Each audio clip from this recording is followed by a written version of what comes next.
नमस्कार, मैं हूं निवेदिता। बीजेपी के पास साइलेंट वोटर्स का एक ऐसा वर्ग है जो उसे निरंतर वोट दे रहा है। ये साइलेंट वोटर्स हैं देश की नारी शक्ति। ग्रामीण इलाकों से शहरों तक साइलेंट वोटर्स का समूह बन गया है जो बीजेपी को वोट दे रहा है, क्योंकि भाजपा के शासन में महिलाओं को सम्मान भी मिलता है और सुरक्षा भी। ये कहना है देश के प्रधानमंत्री नरेंद्र मोदी का।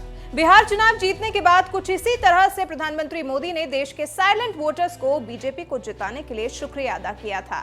अब इन्हीं साइलेंट वोटर्स को पीएम मोदी और सीएम योगी आदित्यनाथ और मजबूत बनाने में जुट गए हैं। यानी कि बिहार की तर्ज पर अब यूपी में भी मोदी के साइलेंट वोटर्स को बीजेपी ने साधना शुरू कर दिया है। सूबे की चुनाव प्रक्रिया में आधी आबादी के नेतृत्व में बीजेपी ने सिर्फ गांव स्तर पर ही तैयारी नहीं की, बल्कि साइलेंट वोटर्स के हाथों में बड़ी जिम्मेदारी देने की भी पूरी प्लानिंग कर ली है। अखबारों में चर्चा है साइलेंट वोटर, साइलेंट वोटर। अब उनकी गूंज सुनाने लगी है। बीजेपी के पास साइलेंट वोटर्स का एक ऐसा वर्ग है जो उसे बार बार वोट दे रहा है, निरंतर वोट दे रहा है।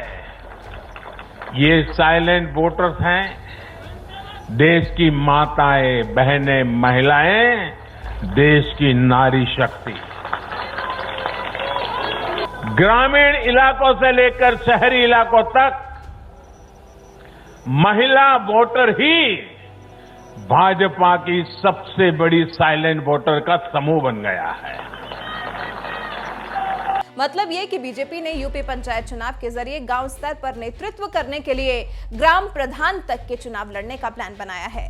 बीजेपी प्रदेश संगठन महामंत्री सुनील बंसल के मुताबिक पार्टी के नेता और पदाधिकारियों को चाहिए कि वो महिलाओं की ऐसी टीम तैयार करें जो पंचायत चुनाव लड़ सकें और चुनाव में जीत दर्ज कराने में महत्वपूर्ण भूमिका निभा सकें। संगठन महामंत्री ने साथ ही कहा कि पंचायत चुनाव में बीजेपी का कोई भी पदाधिकारी और कार्यकर्ता अपनी पत्नियों को चुनाव लड़ा सकेंगे, जिससे होगा ये कि पंचायत चुनाव के जरिए महिला संगठन को गांव-गांव तक खड़ा करने में बीजेपी सफल हो जाएगी, क्योंकि अभी जो महिलाएं बीजेपी के साथ जुड़ी हुई हैं वो ज्यादातर शहरों से हैं। गांव के साइलेंट वोटर्स को बीजेपी की तरफ करने के लिए मोदी और योगी सरकार को थोड़ी और मेहनत करने की जरूरत होगी। हालांकि पहले बीजेपी भी शहरी पार्टी ही मानी जाती थी, लेकिन अब बीजेपी की छवि बदल रही है। शहरी के साथ साथ अब ग्रामीण इलाकों तक भी बीजेपी पहुंच रही है। अब जब साल 2022 में यूपी विधानसभा चुनाव की ही तैयारी करनी है, तो उसी लिहाज से बीजेपी ने अब ये काम करना शुरू कर दिया है। चुनाव आयोग के मुताबिक 14 करोड़ 40 लाख मतदाता हैं, जिसमें से 7 करोड़ 79 लाख पुरुष हैं और 6 करोड़ 61 लाख महिला मतदाता हैं। ये आंकड़ा पुराना है जो साल 2022 में बढ़ भी सकता है।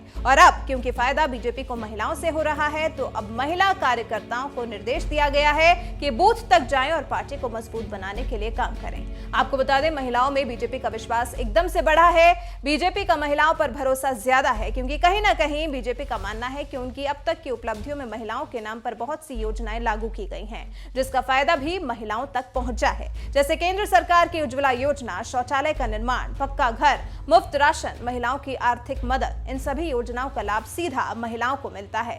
मुद्रा योजना के जरिए सबसे ज्यादा असर अनुसूचित समाज की महिलाओं पर पड़ा है। कहीं ना कहीं महिलाओं को आत्मनिर्भर बनाने की तरफ सरकार का यह कदम है। बीजेपी के यूपी प्रवक्ता डॉक्टर चंद्रमोहन के मुताबिक आधी आबादी के सशक्त और स्वावलंबी बनाने के लिए उनकी शिक्षा, सुरक्षा, आत्मनिर्भरता और सशक्तिकरण पर हमारा जोर है। महिलाओं के सशक्त हुए बिना कोई राष्ट्र और समाज विकास नहीं कर सकता। बीजेपी ने इस बार ज्यादा तादाद में महिलाओं को चुनाव लड़ाने का फैसला कर लिया है। हालांकि देखना दिलचस्प होगा कि बीजेपी की साइलेंट वोटरों की तरफ इस कोशिश का साल 2022 में यूपी में होने वाले विधानसभा चुनाव में बीजेपी को कोई फायदा मिलता है या नहीं। वैसे आपकी इस पर क्या राय है? क्या बीजेपी का महिलाओं को साइलेंट वोटर बताने का आकलन सही है, या फिर कोई और है जो बीजेपी को वोट दे रहा है और बीजेपी इसे जबरदस्ती महिलाओं से जोड़ रही है? इस बारे में आप क्या सोचते हैं, हमें जरूर बताएं।